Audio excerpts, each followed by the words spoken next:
So what's really exciting about the Cube is that there are many tenants in that space. So it's a space where the engineering students and the engineering department has opened up their workshops and their space to the entire campus. So we'll have art students in that space, we'll have entrepreneurship students in that space developing prototypes, we have engineering students in that kind of space. So a lot of the brainstorm goes on there. It's free flowing because you're able to move and shake, and so if you need bigger space, you can just move your boards around here or move your cart around there. There is not a single chair that's bolted to the floor. There are very few tables that are bolted to the floor, so that ease of movement of having students shuttle their chair over to their partner or group together in groups of 3 or 4 is something that, for as an instructor, is very exciting. The integration of technology also makes it very possible to incorporate technology into your lectures. It's very easy to go ahead and capture what's happening in the classroom. So with regards to facilitating the actual practice of teaching, it's a very exciting space. We're able to be more efficient, we're able to be more creative. We designed the teaching labs to have a lecture area and a lab area right next to each other. And that's really been nice because in the midst of a design class in particular, we can talk about a concept and then turn around and go and apply that concept.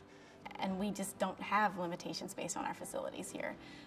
The opportunities to do research are really enhanced for anyone by being able to work in a building that's designed to allow and accommodate and encourage the research that we do. One of the things that makes our Entrepreneurship Center and our internship program very different is that we're a university-wide initiative. We want all students on our campus to be entrepreneurial. So that's why we're physically not housed in a school of business. We're housed here in the middle of the sciences. You get students from all disciplines working together on a problem that they're interested in common. And then you get an engineer or a computer scientist, then you get the finance guy, and then the marketing woman who knows how to sell this, and then someone who's worrying about, well, what's the impact on the environment, what's the impact on society, and so on. Our program has really grown by 100%. The building has a lot to do with it. So we've doubled the amount of students that are interested in entrepreneurship, in part because of the building. And sometimes if I'm lucky, I'll sneak into the entrepreneurship because that's actually the coolest classroom here.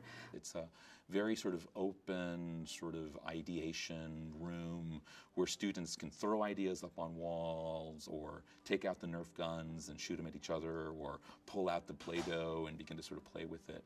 And so it's really exciting to come on in and in the evenings or in the afternoon see how students are utilizing that space. Here's the ability for us to sit there and say, great, fantastic, go downstairs, you've got 3 weeks, go build it.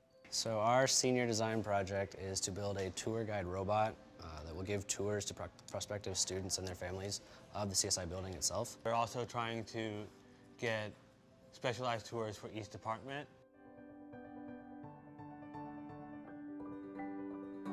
So this is more than just a science building. It's more than just an academic building. Really, the sum of its parts is greater than the whole.